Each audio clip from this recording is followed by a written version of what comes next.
Okay, let's go ahead and get started. So in the last few weeks, we've spent some time understanding classical field theory and the quantization of free, non-interacting quantum field theory. Today what I want to do is I want to really dive in to the study of interacting quantum field theory. And in particular, what we'll see is that we have to be a little more careful about what exactly we mean by a particle in interacting quantum field theory is. We can no longer simply use the standard raising and lowering or creation and annihilation operators that we used in free quantum field theory. And what I'll do today is I'll talk a little bit about what a particle is in interacting quantum field theory and how we describe it before moving on to the basic object of interest that we'll be computing in interacting quantum field theories, namely scattering amplitudes, or what are called S-matrix elements. And I'll talk about how we compute these in terms of the observables in this quantum field theory that we have already discussed in the last few weeks. Okay. So let me first remind you of free quantum field theory. So in a free quantum field theory, one starts with your observable phi, which is the field operator that I'm taking to be a scalar field, so just some function of the points in space-time for simplicity. And you expand in terms of a basis of solutions to the equations of motion that are of the form e to the I kx and e to the minus I kx. And the coefficients of these solutions to the equations of motion are operators which obey the standard operator algebra of an infinite set of simple harmonic oscillators. So these operators, ak and ak dagger, simply obey the usual algebraic rules, commutation relations of the raising and lowering operators of a harmonic oscillator. And this easily allowed us to construct the Hilbert space of the theory. So the Hilbert space is what is known as a Fock space, and it contains multi-particle states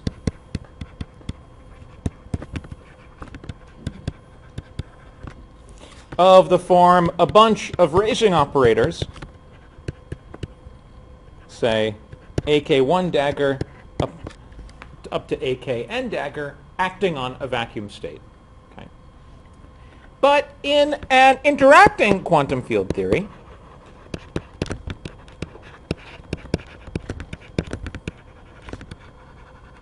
we can't simply construct the Hilbert space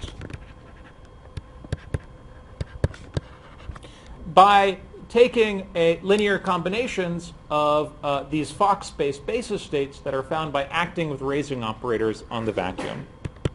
Okay. So we need to be much more careful about how we construct the Hilbert space that describe our states in interacting quantum field theory. And so what I'd like to do is just begin with a bit more of a systematic and formal discussion of the Hilbert space of states in an interacting quantum field theory. Okay. So what sort of states do we expect to have in a quantum field theory? Well, in general, there should be some sort of no particle state. That is a vacuum state. So sometimes people will use a different symbol to denote this, to distinguish it from the vacuum state of a free, non-interacting quantum field theory. I'll just be a little sloppy and just use the same symbol here to denote the vacuum state. But we should keep in mind now that I am not talking about a simple Fock space where all of the states are just given by raising operators acting on the vacuum. Okay. And we still expect there to be one particle states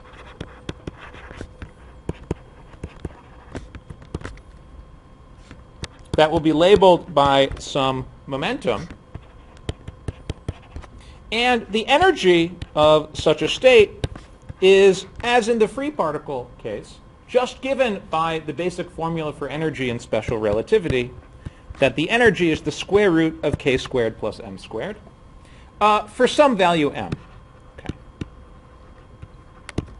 And if you have multiple different species of particle in this theory, then you might want to add another index to these states that label the different species of particle. There could be electron, there could be photon, there could be positron, and so forth. I'll just think about the simple case today where I have one field phi and one corresponding type of particle. And one expects multi-particle states.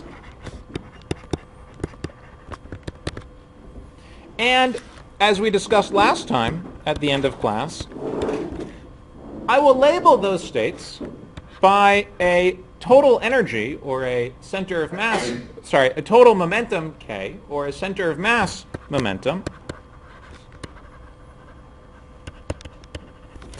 as well as some other labels that we could call internal labels that will do things like label the relative momenta between a pair of particles. So, for example, you could have a two-particle state, and then K would be K1 plus K2, the sum of the momenta, and lambda would be their difference, K1 minus K2. So, for example, you should think of relative momenta.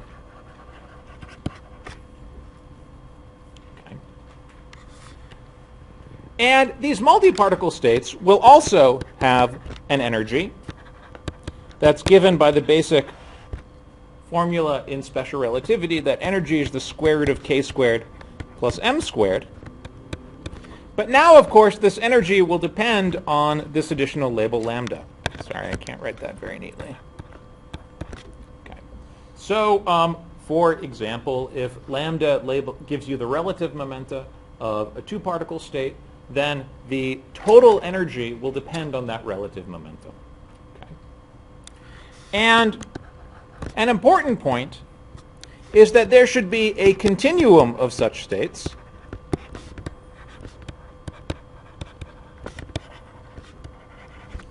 for all values of mass squared that's greater than 4 times the mass squared of our elementary particle. So in particular, if you have two elementary particles that are not interacting, then you would expect that their total energy should be 2m, and so m squared should be 4m squared. And we could imagine, for example, that we have an interacting quantum field theory, but that for particles that are very, very, very far apart, those interactions will be negligible. And so you would still expect there to be states with energy that's given by energy squared given by 4m squared in the limit where these two particles are very far away from one another.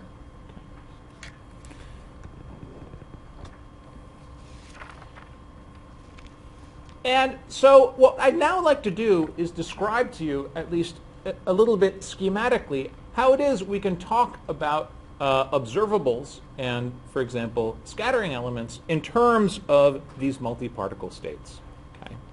And so the question that we'd really like to ask is, how do these multi-particle states contribute to observables?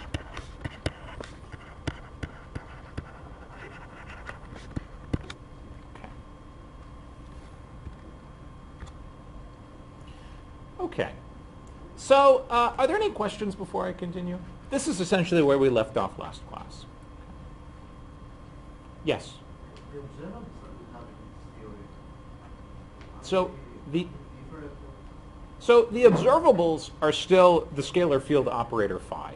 And so the question is, what is the precise relationship between these states and the operator phi? In a free quantum field theory, we figured out what the precise relationship was.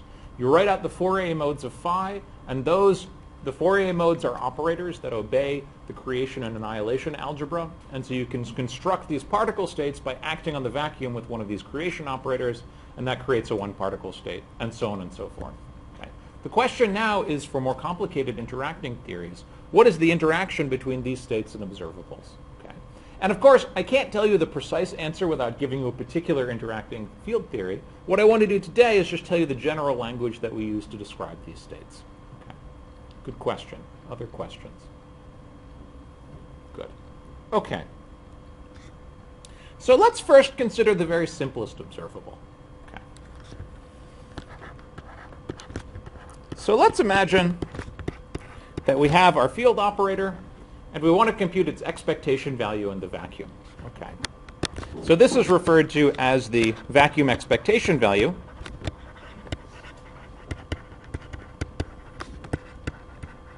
Or just the VEV, short for vacuum expectation value, of the field phi in the vacuum state. Or sometimes this is called the one-point function.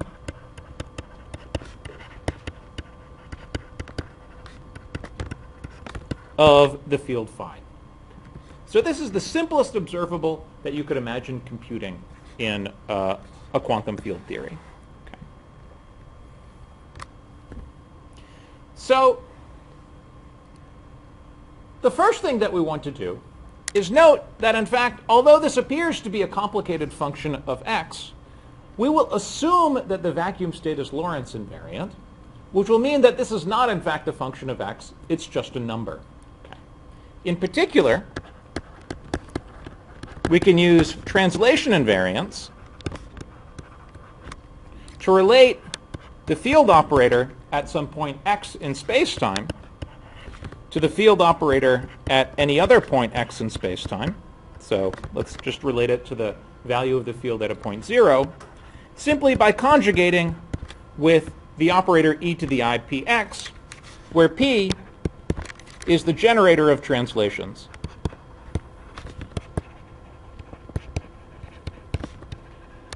Now here, I'm of course using our implicit notation where by translation I mean either a space or a time translation.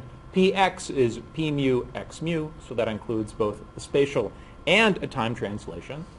And as always in this course, I'm going to continue to assume that my theory is Lorentz invariant, so that and translation invariant, so that there are such operators, there are Hermitian operators p in the theory, which are, well, the Hamiltonian and the generator of spatial translations, the momenta.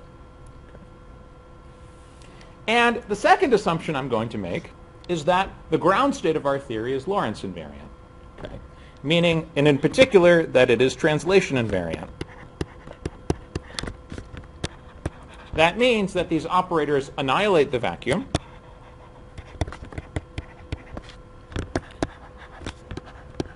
and so if you just go ahead and plug that in to this formula here, you see that in fact the vacuum expectation value of phi is just a number.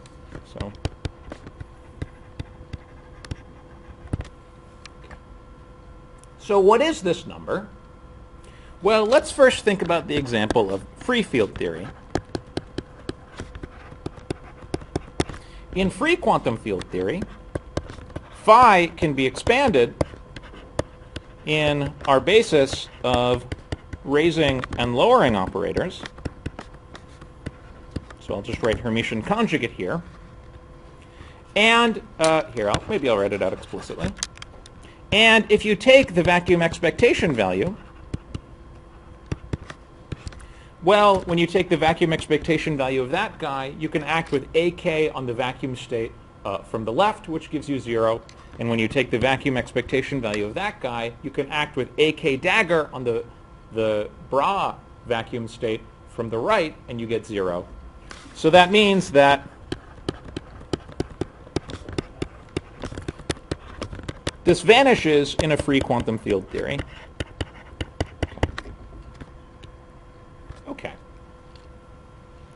Now here's the point.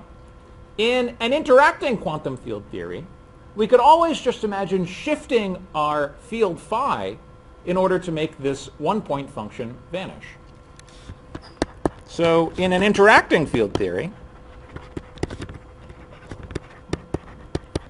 even if initially in the variables that we choose, this one-point function is non-vanishing,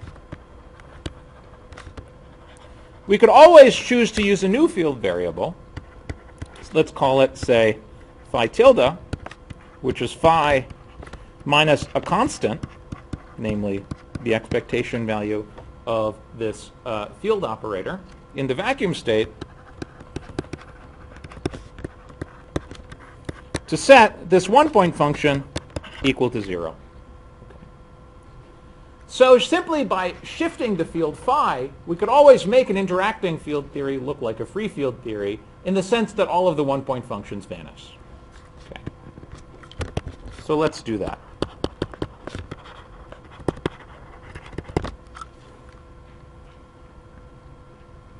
So what other things can we do to this field theory to make the correlation functions, that is to say the expectation values of observables in the theory, look as close to free field theory as possible?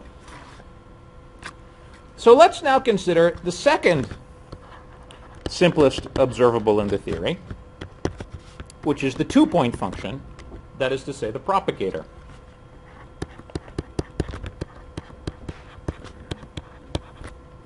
So again, our theory is going to be translation invariant, which means that this has to be a function only of x minus y, and this will be the propagator of the interacting field theory. Okay.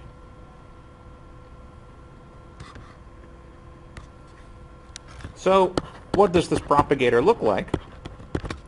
Well, let's imagine inserting a complete basis of states here between phi x and phi y. So what are the states in the theory? Well, you have the vacuum state. Okay. Then you have the one-particle states.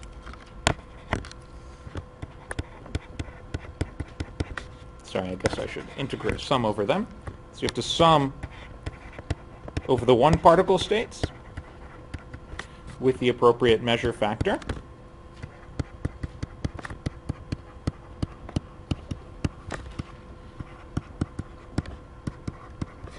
And then you have the various multi-particle states.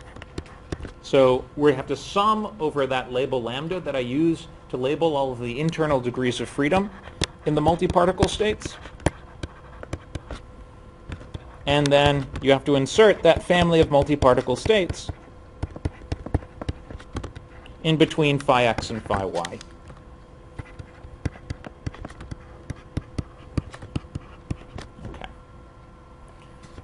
Okay. So what is this term? Well, this term here is 0 because we've decided to shift our field so that the one-point functions in the vacuum are equal to 0. So we have only those other two terms to think about. So let's investigate this next term here. So we have terms that look like this. Okay. So what is this? Well, phi of x is the operator that either creates or destroys a particle. So we expect this to be non-zero. Even in a free field theory, it's non-zero. But what can we say about this just using the fact that the theory is Lorentz invariant? Okay. Well, we can just go ahead and use the fact that we used up here, that phi of x is equal to phi of 0 up the conjugation by the translation operator. So this is this is 0, e to the minus I px, phi of 0, e to the I px, k. And what is e to the I px acting on k? Well, that's just e to the I kx. So this is e to the I kx times the matrix element of the operator phi between the vacuum state and the one-particle state with momentum k. Okay. So what is this? Again, this has to be some Lorentz invariant number, but now it's a number that has to be a function of k. Okay. And the only Lorentz invariants that you can form out of a 4-vector are the squares of that 4-vector. And the square of the 4-vector k is equal to m squared, because it's a particle with mass m. So by Lorentz invariance, this must be a function of the mass squared of the particle. It's some Lorentz invariant function of the mass squared of the particle whose value depends on the details of the interactions in our theory. So to understand a little bit more what this function looks like, let's consider the case of a free quantum field theory.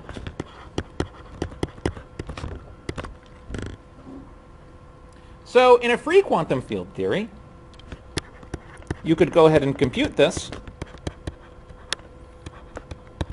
simply by plugging in, okay, let's not call this k, let's call it k prime, the thing that I'm integrating over.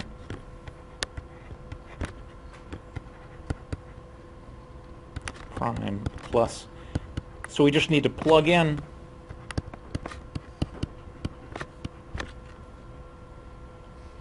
our expansion of the field phi in terms of raising and lowering operators, and you just get 1.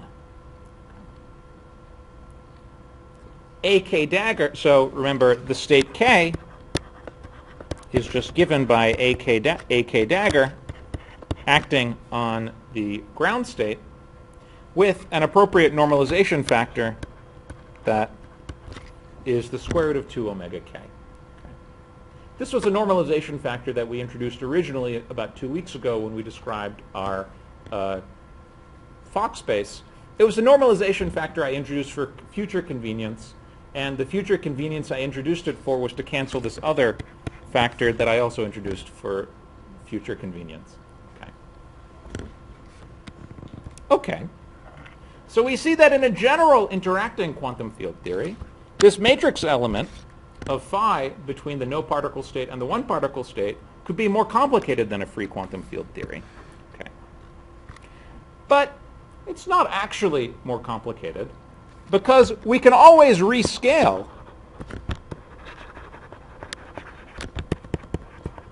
or, if you want to use a more fancy word, renormalize phi to set this matrix element equal to 1 even in interacting quantum field theory.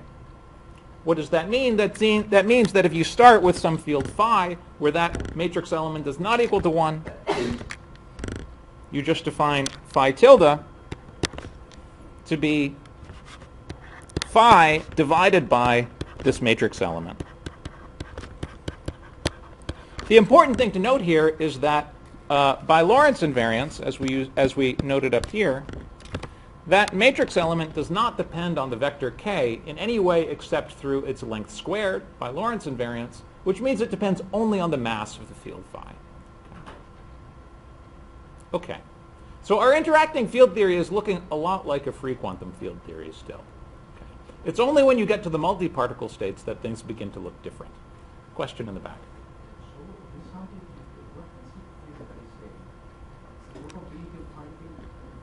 Well, it is. Let's put it. It is literally the matrix element of the operator phi. That is to say, it is the quantum mechanical. Well, schematically, phi is the operator that creates a particle with, that creates a particle localized at some point x. If you expand that in a basis in a momentum space basis, then you should get the wave function for a particle at a point x in momentum space, that is to say, e to the I kx. Okay.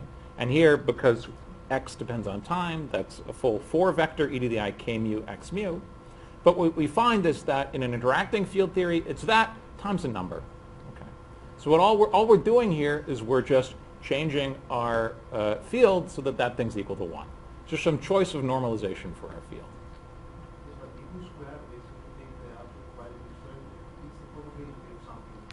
Yes, it's the probability of, all this is just the wave function of a particle at momentum x in momentum space. Or if you want to say it differently, the wave function of a particle with a momentum k in position space.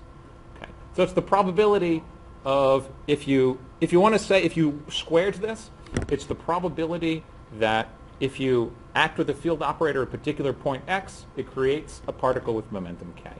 Okay. And then we choose our normalization, so that's like 1. Or a delta function, I suppose you would say. Question? So phi is Phoenician.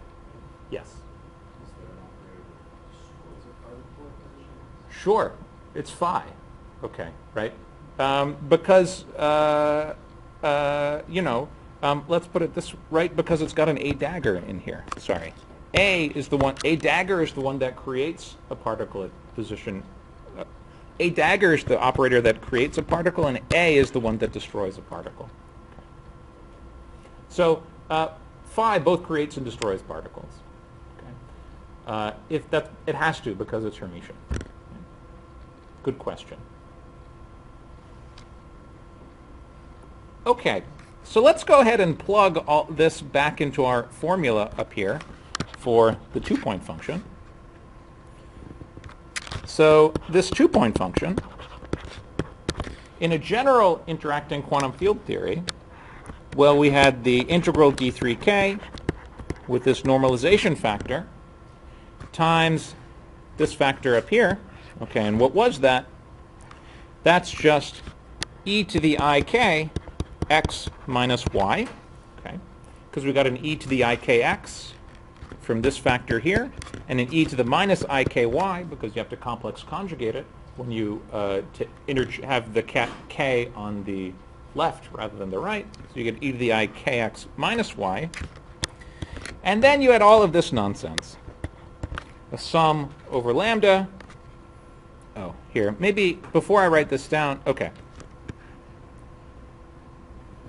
Times the integral d3k over the square root of 2. Here, let me just write this. Omega k lambda times the matrix element of phi between some multi-particle states.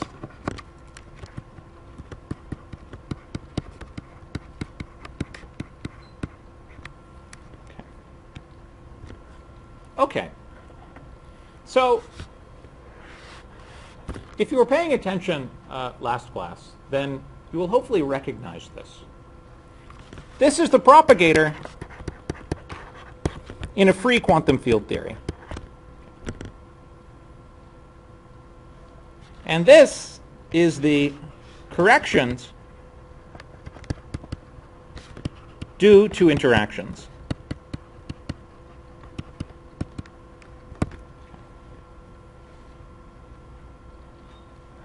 So let's try and stare at those for a few minutes and understand them a little bit better. Okay. What do these corrections look like? So the first thing that you want to notice is that this guy here can also be written just by using the fact that phi of x can, by translation, be set equal to e to the I minus ipx, phi of 0 e to the ipx. This can be written as the matrix element of phi of 0 with k lambda times e to the I kx. Okay. But here now we need to remember that k is a particle with, or k has k squared equals to m lambda squared. Okay. That was the dispersion relation. That was the formula for energy. So just by definition, the energy of this state here has to be the square root of k squared plus some number m squared, which is not the mass of the free particle, but something else that depends on these other parameters lambda that I called m lambda squared.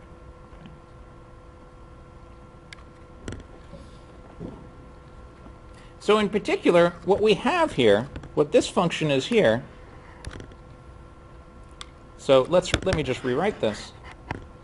So this function here is the sum over lambda integral d3k over the square root of 2 omega k lambda times e to the ik x minus y times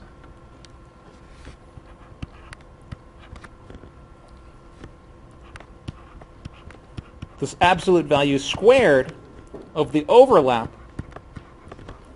between phi and one of these, of the matrix element that relates one of these multi-particle states to the vacuum. Just plugging in this expression up here. So the important point is that this part of the expression here looks a lot like this free expression here. And you can actually make it look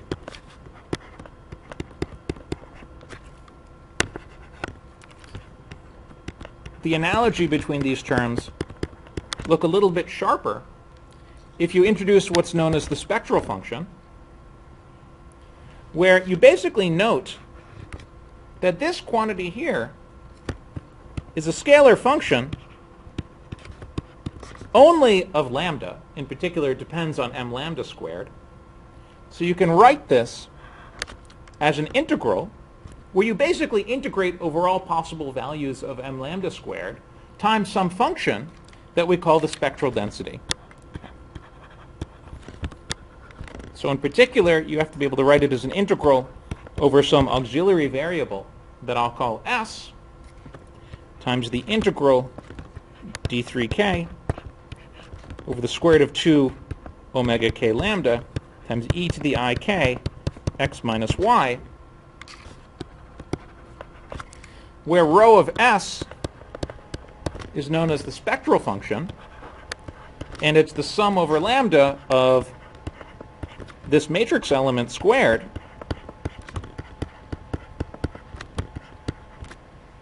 with a delta function that sets s equals to m lambda squared. Okay. And I'm integrating from 4m squared up to infinity because we expect that's where the continuum of multiparticle states appears, when m lambda squared is equal to 4m squared. Okay. And rho is known as the spectral function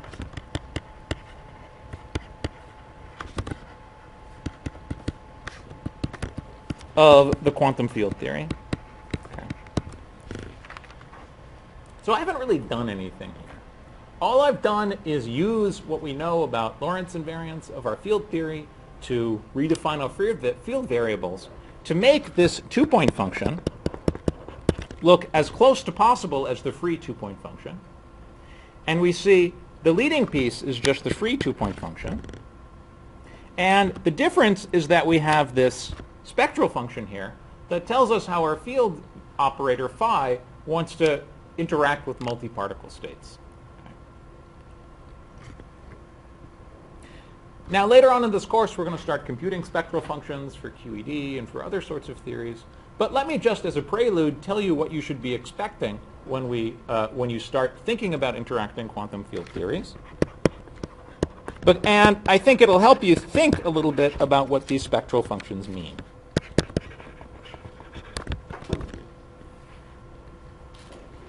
Maybe before I do so, I should pause and see if there are any questions. Yes? Well, does not depend on K. That's the point is that it does not depend on K. It only depends on lambda. Okay. The point being that by Lorentz invariance, this quantity here has to be a number, and it can depend on K and lambda. But the only Lorentz invariant quantity I construct from K is the mass is K squared, which just depends on lambda. It's what we call m squared sub lambda. Okay. So it only depends on it through the total energy of the system. That's a good question, right? I mean, you could think about the integral ds as an integral over the total energy of the multiparticle state that we're considering, and the integral d3k is just the spatial momentum of the multiparticle state. And by Lorentz invariance, the spectral function rho only depends on the total energy, not on, say, which direction the particle is pointed. It's a good question. Yes. In an interacting You're too embarrassed to ask a question? Okay. in an interacting field theory, is it clear that there's a unique vacuum? And if there are Okay. dynamic vacuum possible, Yes. can this formulation So I think one of the basic postulates that I want to impose is that there is a unique Lorentz invariant vacuum. Okay. You can certainly construct sufficiently perverse quantum field theories such that the ground state is not Lorentz invariant. Okay. If you wanted to do something silly like cosmology, then that's what you would do. You would, if you study inflation, it's a field theory whose ground state is not Lorentz invariant. It's invariant under de Sitter symmetries or something like that. So you could certainly do that, but I think that's not something that we want to talk about right now. Is there a way of doing that without going for space? So you could, so one could certainly, so you're worried about the non-uniqueness of the vacuum state, for example? Okay. I'm just going to assume the vacuum state is unique. I think that might be part of the definition of what we want in a good quantum field theory. Okay. There are certainly there are examples where people talk about quantum field theories where the vacuum state is not unique.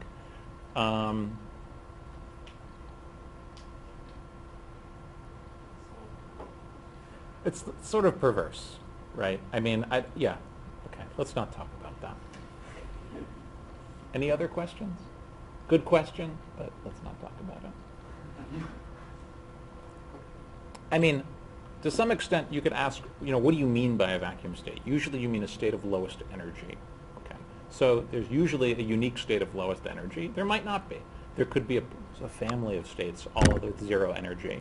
You might choose to label them by other parameters. You might choose to label them by vacuum expectation values of fields or something like that. This sort of stuff does exist. The name that we give to these things are called moduli spaces, okay, which you might have heard. But they're not, let's not talk about that now. Okay. Usually they're in field theories that have special symmetries that guarantee the existence of this degenerate family of vacuum states. Good. That's maybe a better answer to your question, so I don't feel like I'm completely ignoring you. Any other questions? Okay. So what does the spectral function rho look like in a typical theory? Okay. By the way, I should make one point, okay, before I draw this for you. So very often,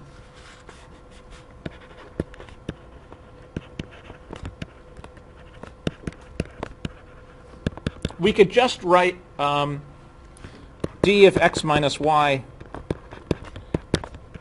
as an integral from 0 to infinity ds of the spectral function. So maybe I'll give it a special name. I'll call it rho s tilde.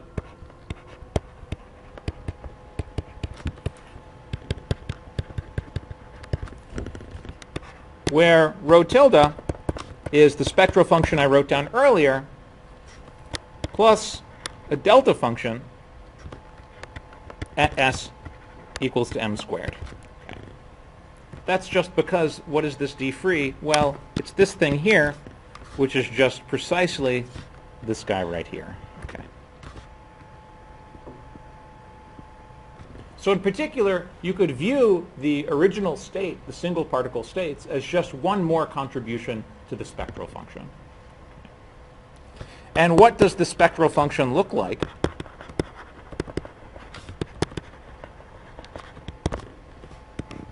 Well, typically, if you were to graph, let's graph rho tilde of s as a function of s. Well, typically, what will it look like? Well, it'll have some delta function when s is equal to m squared. That's our original state. And then there'll be a continuum of states starting at s equals to 4m squared. Those are the two particle states. Okay. So there'll be some shape here that will depend on the details of the theory, but the important point is that it's a continuum. And in general, if your theory has other sorts of particle states, those will give other delta function configuration contributions to the spectral function. Okay. So these are other particle states in your theory.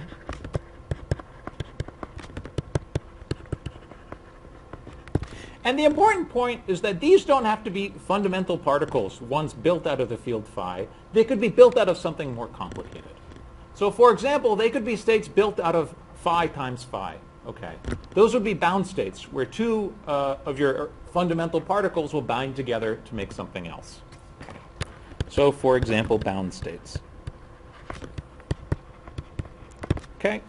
So I don't know. So for example, you could be considering the standard model, and then there are bound states. So your fundamental particles are things like quarks and gluons and stuff like that.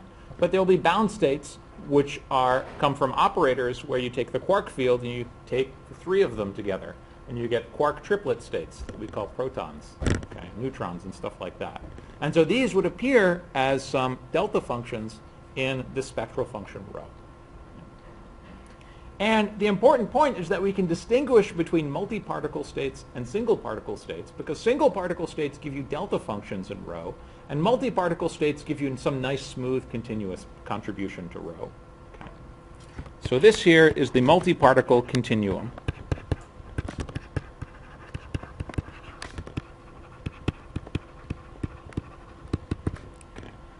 is that delta function here actually not Yes.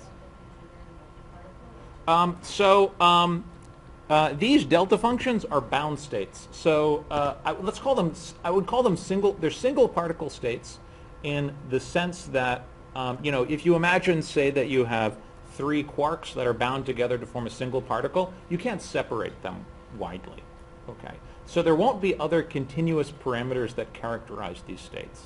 Whereas if you take 2 non-interacting particles, say 2 non-interacting electrons, then there'll be a whole continuum of these states. So we would call this a multi-particle state. Okay. Whereas if you take an electron and a positron that are bound together, okay, to form positronium, is that what it's called? Then that would be a delta function contribution to rho. And in particular, that's essentially what we mean by a particle. Okay. So I can't define a particle in terms of a Fock space raising and lowering operators and so forth. So the definition of a particle is a delta function contribution to the spectral function. That's as good a definition of a particle as one is going to get. Okay. In a minute, I'll give you a slightly different definition. And the important point here is that they need not be fundamental particles.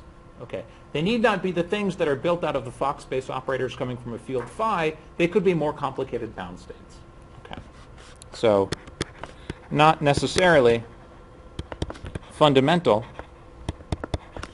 in the sense that they're built out of our original field phi. And an important feature of quantum field theory is that you can start out with a very simple field theory, but then the bound state objects that get built out of it are very complicated and can lead to new and important dynamics. Superconductivity, for example, arises because you have 2 electrons, which you think are your fundamental particle, but the interactions of the system bind them together to form Cooper pairs. Okay. And then these are the objects whose dynamics leads to superconductivity. Good, there was a question in the back. Does this fact depend on the scale of the system? For example, the bound state, if we go with a small scale, then Of course. the scale on the continuum part. Yeah, of course. So really what I'm talking about when I talk about multi-particle versus single particle is sort of the asymptotic states. So actually the next thing I'm going to talk to are asymptotic scattering, S-matrix elements and asymptotic scattering. And so strictly speaking, you could imagine that there's something sharply peaked that looks a lot like a delta function but is not quite a delta function. Okay. This would be some almost particle, some long-lived bound state. So for example, this is what we call a resonance in particle physics. So a resonance is something which is not quite a delta function, but is almost a delta function, some sharply peaked function. Okay. And what does that mean? That means that you have something, so for example, if you create an unstable element, you would bind all these things together. They look like a particle for a very long time, but then they break apart. So we can also have this delta-like distribution in the Yeah. 4m and above. 4m Yeah, so it's a little, here, okay, it's a little easier to describe if I think about momentum space rather than position space. So it's easier to think about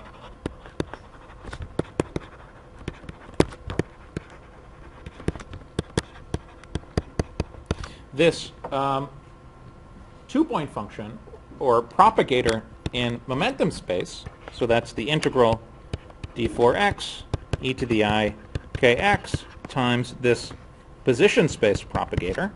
Okay. And what does this look like? Well, remember that in free field theory we worked out what this propagator looked like in momentum space. It was I over k squared minus m squared. Okay.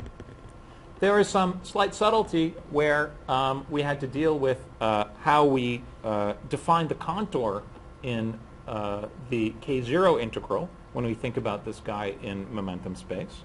So for example, I could consider the Feynman propagator, okay, where I just include these theta functions that order my operators so that the later operator is later than the earlier operator. That corresponded just to some simple I epsilon prescription here. So that was the contribution to the Feynman propagator in free field theory. Sorry. And then in an interacting field theory, you just get the same thing,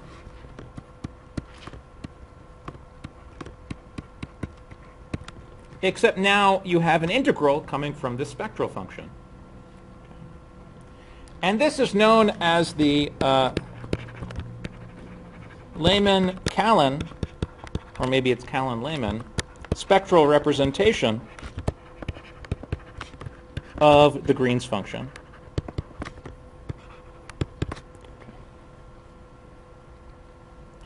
And from this point of view, you could define a particle, that is to say some sort of object that can be localized, and, well, you can define a localized particle as a pole in the Green's function. So for example, if rho of s has a delta function contribution, this will lead to some other pole in the Green's function. Okay.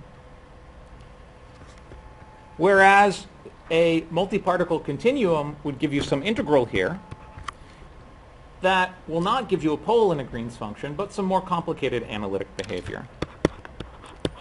So the typical analytic behavior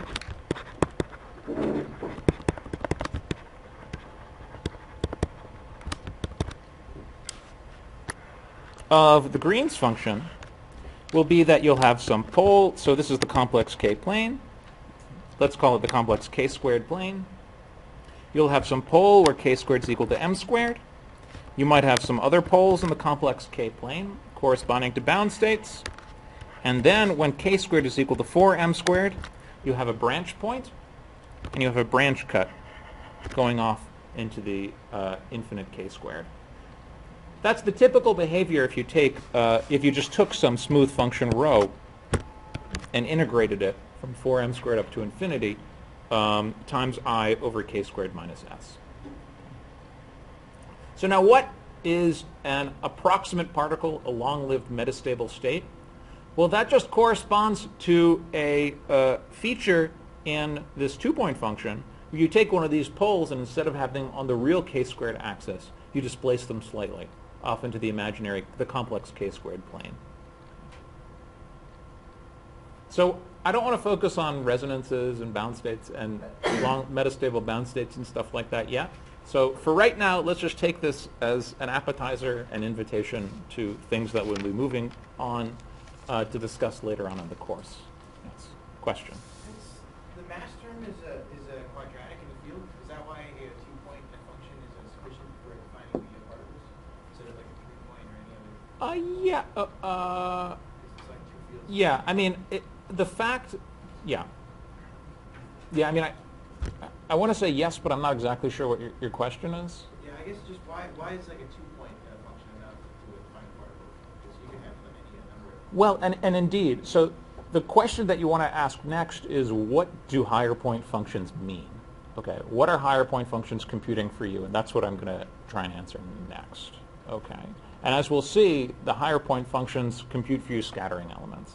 Okay, they compute for you scattering probabilities. So maybe we'll get to that next, but there was a question. Yes. Can we see the quarks in this description? Because Well, we can't be- okay, yes. So right now, so no, you cannot, as you know, because quarks, because of gauge fields, and quarks are not actual free asymptotic states. If you have a quark, it wants to couple to, quarks are objects that couple strongly to other fields. And so what you would really get is a jet, okay, which is what it's called when you try and create a quark. But because it's coupled to all these other fields, it creates all these other particles coming out. And so I think you could probably think about some approximate notion, okay, where quarks you could think of as asymptotic states, but that wouldn't precisely be true. And in terms of just like the poles that we... The physical poles that you get are only actual states that can be drawn off to asymptotic infinity. Okay. Yeah, all good questions. Yes? Does the spectral function have some special properties in the continuum limit? For example, which one is as So in the continuum limit, what do you mean? continuum is in above 4m squared. Yes? Our spectral function should have some properties, for example, which values as s. Yes. So, for example, indeed, correlation, the analytic properties of this Green's function are very interesting and important. So, for example, the fact that your theory is a local theory leads to some constraints on the asymptotic behavior of this Green's function D in the complex k-squared plane. Okay. Yeah, I don't know how to prove that in an easy way. Maybe we'll get to that. That would be fun. Okay. That would be fun. Yes.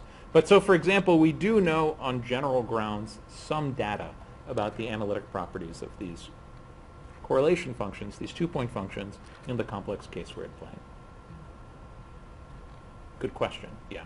So for example, we know that I believe it falls off exponentially at large complex k-squared based on general nonsense about the locality of the theory. Yeah, but let's not go into that in any more detail. Okay, this is just supposed to be an invitation, okay, to things that we'll be computing later on in this course. Okay, good. Okay. So we've talked a little bit about states and how we think about particles in interacting quantum field theory. What I'd now like to do is to talk about the things that we actually want to compute if we're interested in studying particle physics. Okay. So in particular, in an interacting quantum field theory, our goal is to compute the probability that some set of initial states, that is to say some collection of particles, can scatter off one another to give you some other collection of particles. That is to say, we want to compute scattering amplitudes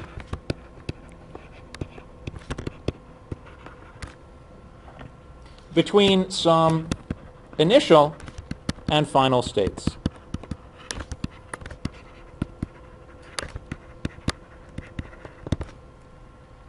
So we could imagine that we have some final state, which describes some collection of particles at t goes to plus infinity, and some initial state that describes some collection of particles at t goes to minus infinity. We want to compute the overlap between those two states. That'll be the quantum amplitude that this initial collection of particles will scatter together in some way to give you this final collection of particles.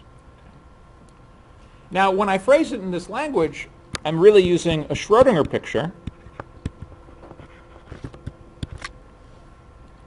But it's more common when studying quantum field theory to work in the Heisenberg picture. So remember, in the Schrödinger picture, all of your states evolve in time and your operators do not.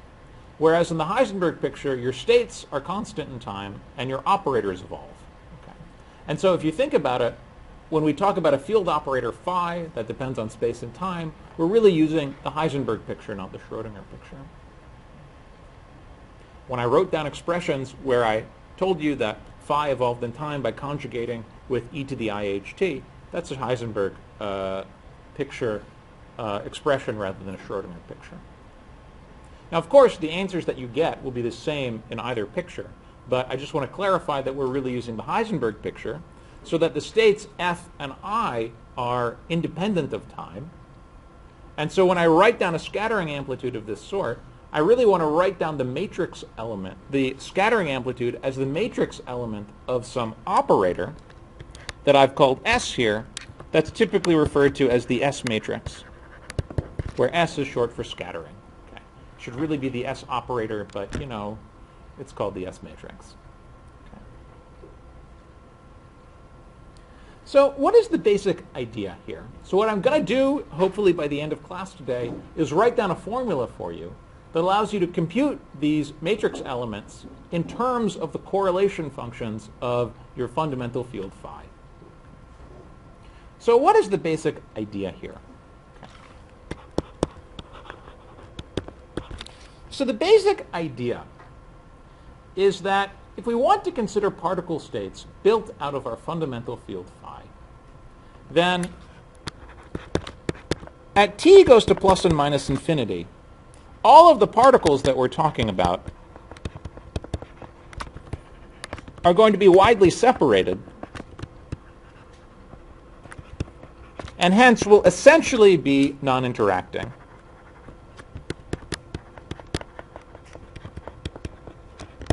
That means that when we talk about asymptotic states, the initial and final states, we can really think in terms of free field theory. The interactions only happen at intermediate times. Okay. So interactions happen at intermediate times.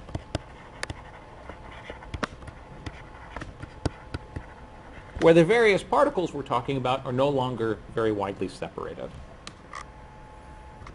So motivated by this, what we want to do is the following slightly crazy thing. Okay. So even in an interacting quantum field theory,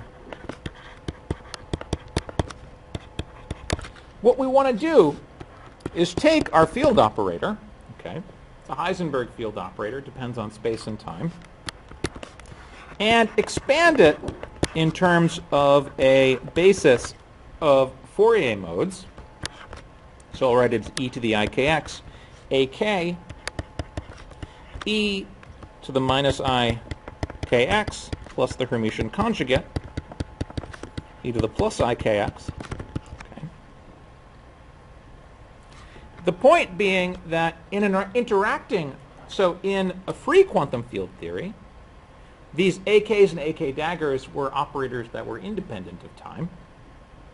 But in interacting quantum field theory, these guys will be time-dependent operators.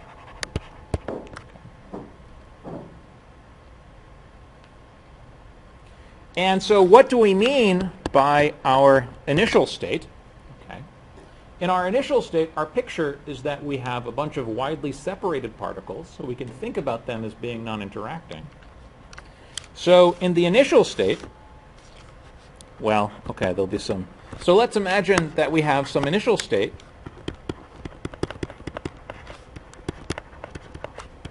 of, say, n particles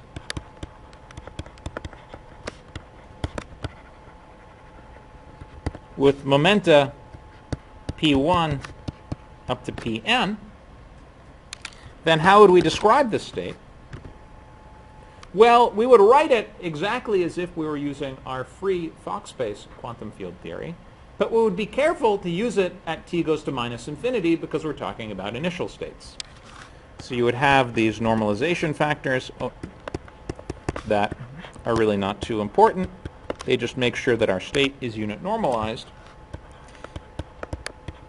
And then you would have a bunch of raising operators.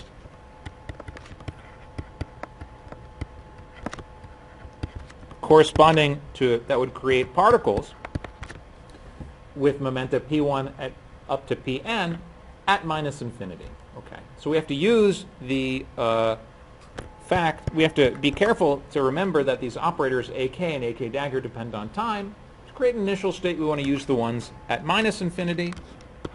And likewise, a final state would be something, so let's say that I want to have m particles with momenta q1 up to qm. Well, I need to use these raising operators at future infinity, where t goes to plus infinity. Okay? And so now,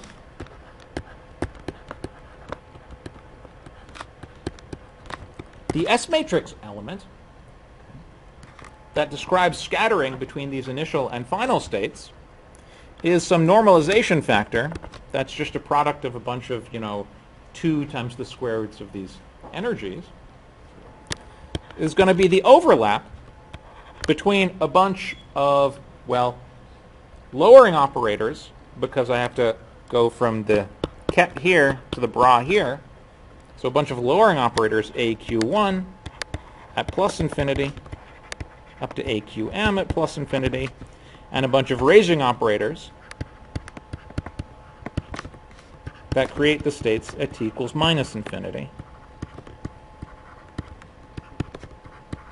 Okay. This looks almost like a computation in free quantum field theory. The only difference being that I need to take into account the fact that these operators, that these raising and lowering operators depend on time. Okay. Yes.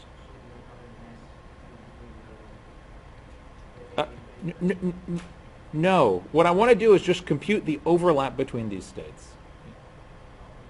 Yeah. What I want to do is compute the amplitude for this initial state to evolve into this final state.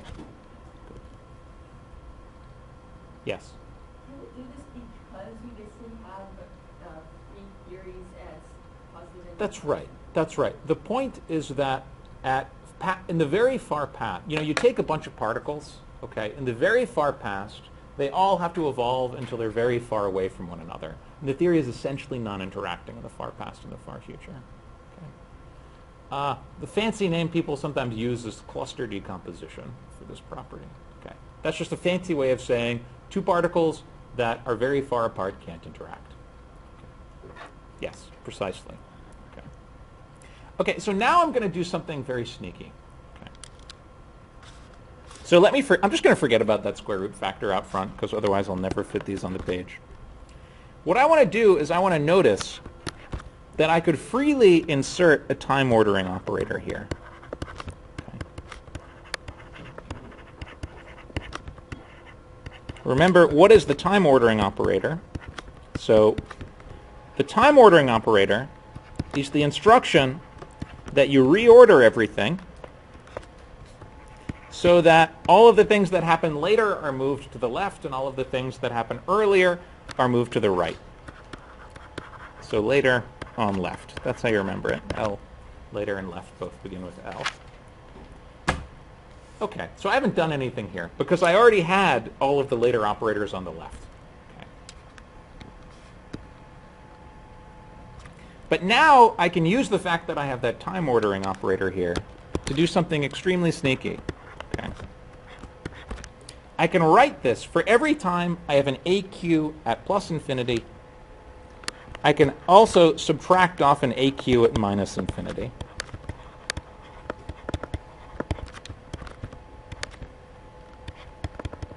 So instead of the AQ at infinity, I have an AQ1 at infinity minus AQ1 at minus infinity.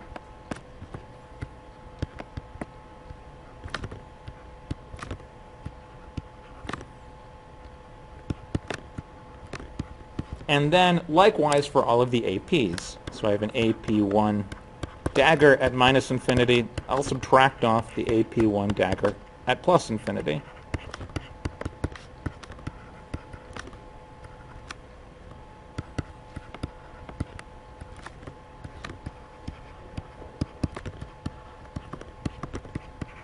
Okay.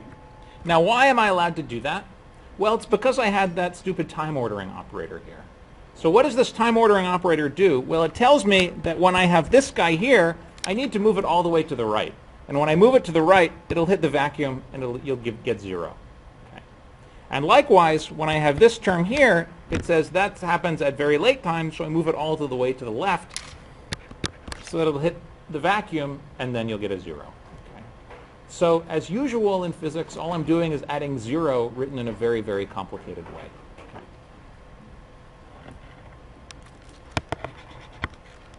Now there's one slight subtlety here, which is you could worry about the case, well, what if Q1 happens to be equal to P1?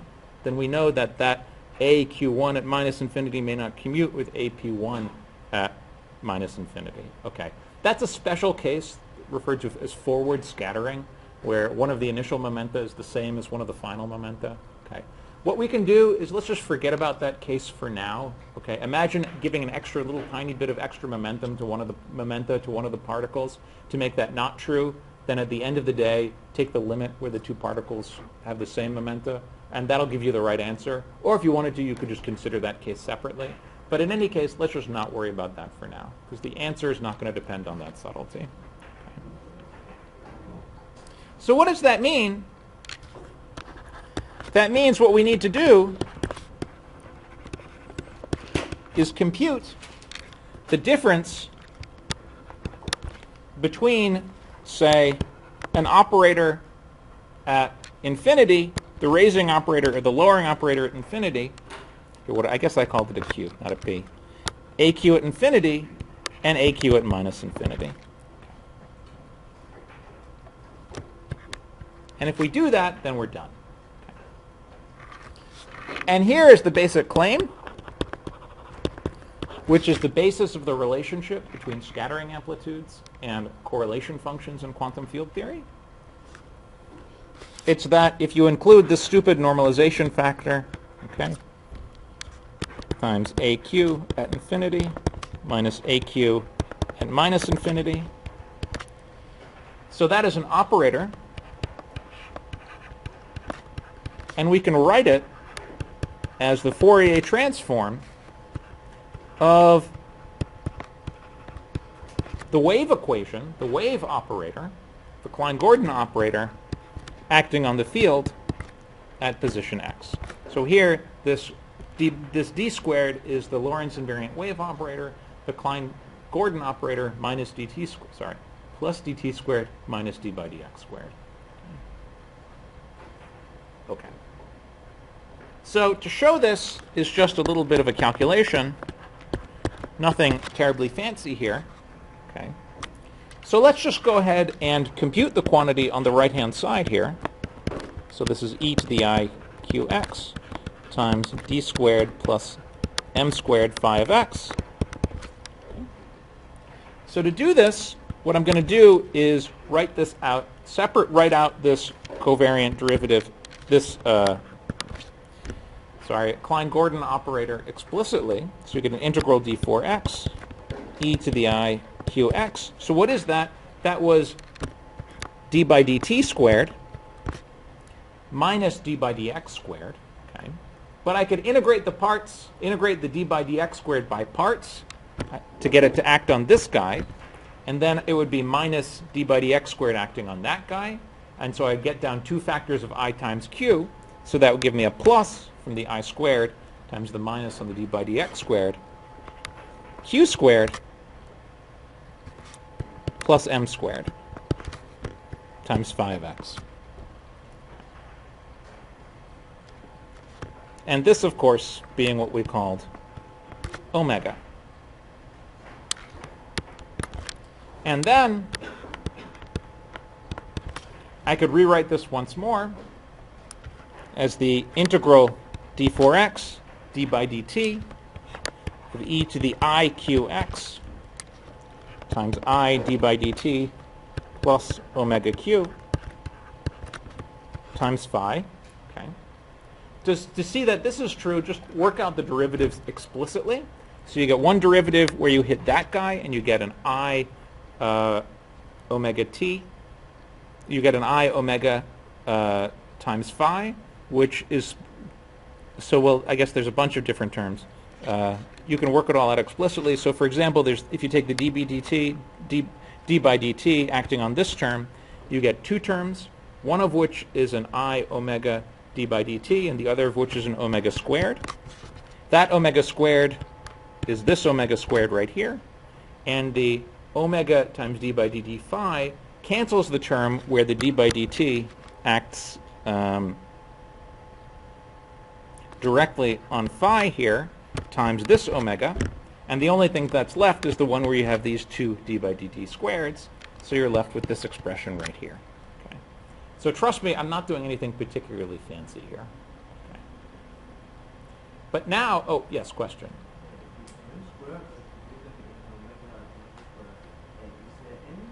It's the m. That's correct. It's the m of the phi. That's correct. Yeah, yeah. Good. Good question. Okay, so I haven't done anything terribly fancy yet. Okay. But now I can use the fact that I have a t integral here sitting inside that d4x. That's integral dt times integral d3x. And I have a t integral of a total derivative. So what is that? That's the integral d3x of e to the I qx times this thing, I d by dt plus omega q, acting on phi. I need to first evaluate it at t equals plus infinity and subtract off the same thing evaluated at t equals minus infinity. Okay. Okay, you can sort of see now where this is going. Okay. Because this thing evaluated at t equals plus infinity is going to be this guy here. It's going to be that operator. And this is going to be that guy here, the lowering operator at minus infinity. And to see that, all we need to do is use our expansion of phi in Fourier modes. Okay. So remember, even though we're in an interacting theory, we're still using this expansion. And so if you go ahead and just compute the integral d3x of e to the I qx of this particular set of derivatives acting on phi, well, if I got all of my normalization factors correct, you'll just get the square root of 2 omega q times a sub q. Okay. Why is that? Well, the first thing to notice is that this dt will hit a factor here, which will bring down a factor of omega, which will combine with this to give you a factor of 2 omega. And so that'll give you this factor of the square root of 2 omega out front once you cancel this term. And then you can use the e to the I qx minus I kx. You can integrate that to give you a delta function that you can use to do the other integral, which gives you just a sub q. Okay.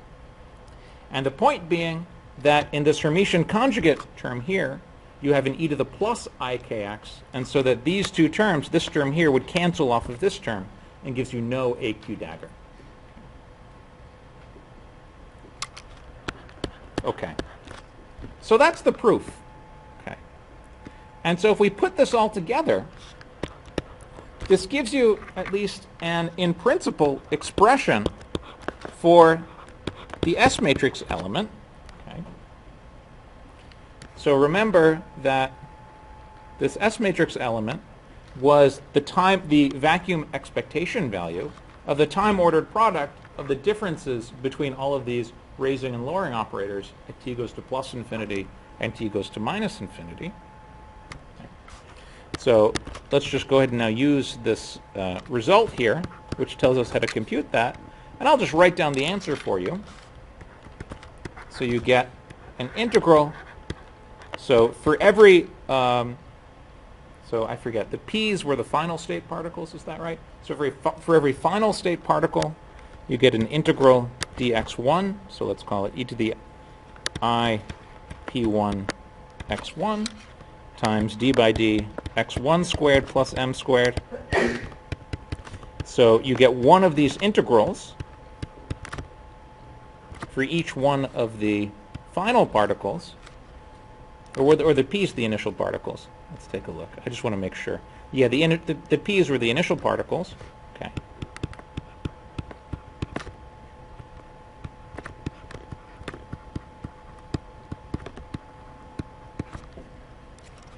And then you get another integral for each one of the final particles. So let's call these the associated positions y. So let's call them y1 e to the I, because we have to do a Hermitian conjugate, because we had, for the final particles, we had a's rather than a daggers. So e to the I q1, y1 times the derivative, the Klein-Gordon operator.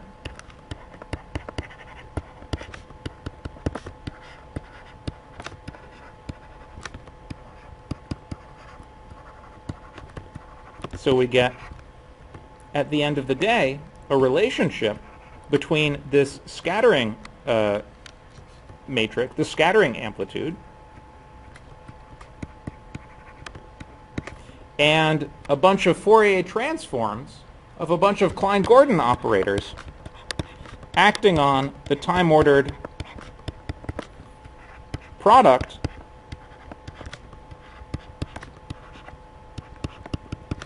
of a bunch of scalar fields. Okay. So the proof that I gave here was a little technical. It was a little complicated. So maybe it's worth stepping back for a minute here and just talking about what we've done here. Okay. So the basic observables that we have in this theory are these scalar field operators phi. And the natural thing for us to compute are the correlation functions, the expectation values of a bunch of products of these phi's. Okay. So these are the obvious natural things to compute in this quantum field theory. The problem is that we don't necessarily have a natural interpretation for what these expectation values are. Because remember, at intermediate times, these phi's can't really be interpreted as creating a single state, because they also have matrix elements with multi-particle states. So in order to make contact between these natural observables, the expectation values of a bunch of phi's, and things that we would actually expect to study in a laboratory, what we need to do is consider the scattering between asymptotic states. A bunch of particles at minus infinity turning into a bunch of particles at plus infinity. And what we see here is a formal relationship known as the LSZ formula,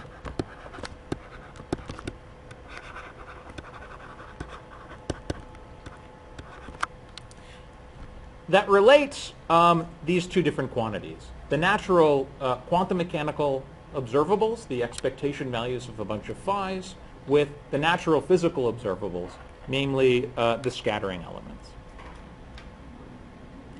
And it's important to see here that basically all we're doing is we're taking a bunch of Fourier transforms. So you have phi inserted at point x1, point x2, and so forth. And for each x or y, you're just doing a Fourier transform. And the only sort of slightly non-trivial thing is that for each Fourier transform, you have one of these wave operators inserted.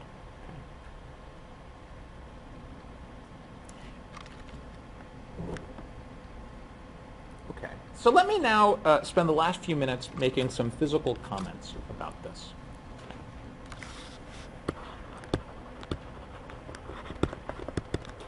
So the first comment I'll make is that you see that if you want to study the scattering of n particles to m particles,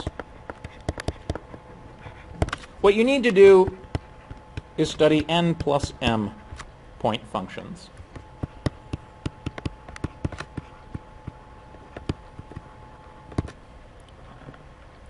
And moreover, what you need to do is also consider the time-ordered n plus m point functions. So the first thing that you should think about when you think about this is that this means that there are going to be relations between various different scattering amplitudes. So for example, if you want to consider the amplitude for one particle to decay into 3, that's going to be a 4-point function. But that same 4-point function, manipulated a different way, is going to give you the probability for 3 particles to combine back into 1. So what we see is that there are going to be all sorts of relationships that you can derive just on general grounds between various different scattering processes. The second comment that I want to make is that for free fields, this is in fact almost but not completely trivial to compute. In particular, a free field obeys the wave equation, grad squared plus m squared acting on it is equal to 0.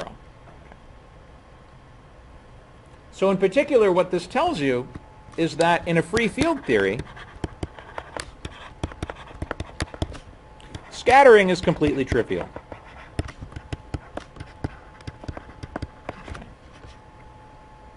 You might think that that means that this expression here is actually just equal to 0. Okay. That's true, but it's not going to be true when, for example, you just want to study the trivial process where a bunch of particles undergoes no scattering at all. Okay.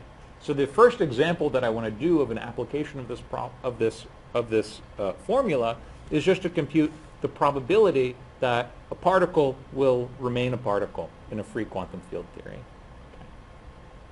Namely, that a particle with momentum k, what we want to do is understand the scattering of one particle with momentum k into another particle with momentum q in a free quantum field theory.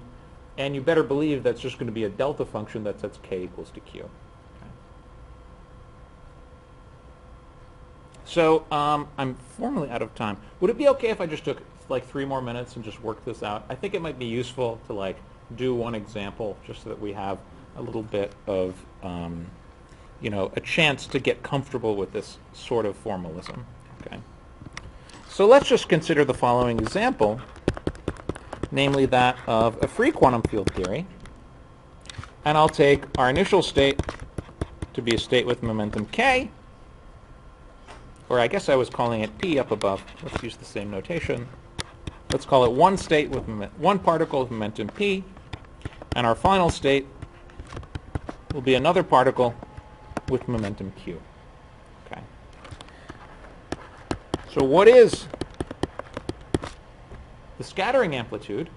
Well, we get an integral d4x times e to the minus I, let's see, that's a px times the x derivative plus m squared.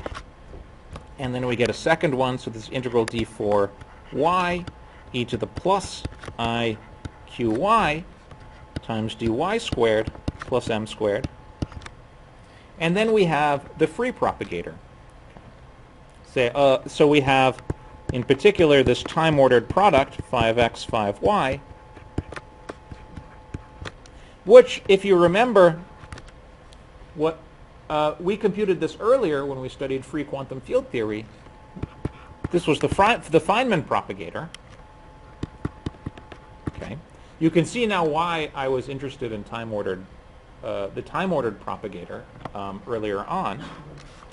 And what is that?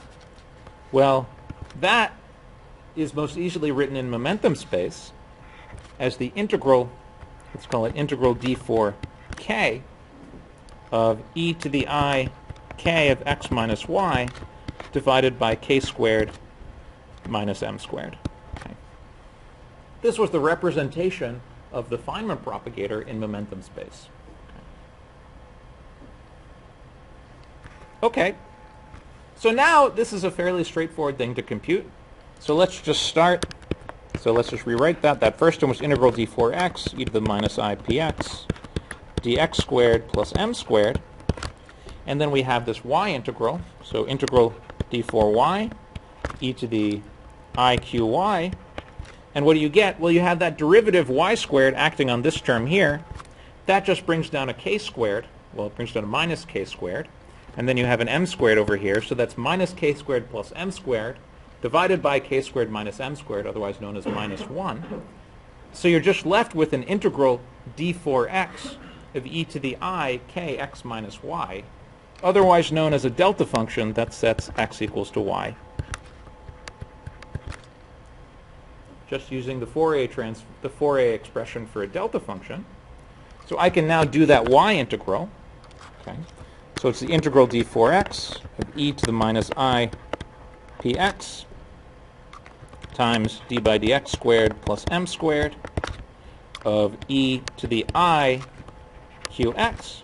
Okay? And you can now compute those derivatives. And what will you get? You'll get q squared minus q squared plus m squared times the integral d4x of e to the ix times q minus p, which is a delta function that sets q equals to p. Okay.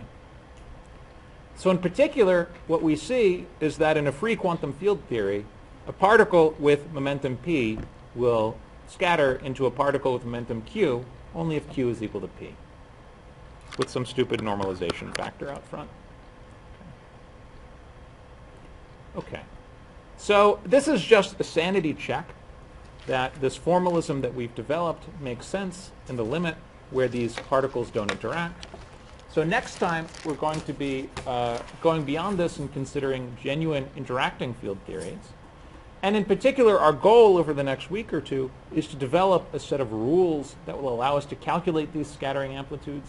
These are known as Feynman rules, so this gives us a diagrammatic way of computing these scattering amplitudes in an interacting quantum field theory in a systematic perturbation series. Okay. So sorry for going over time for a few minutes. I'll see you on Thursday.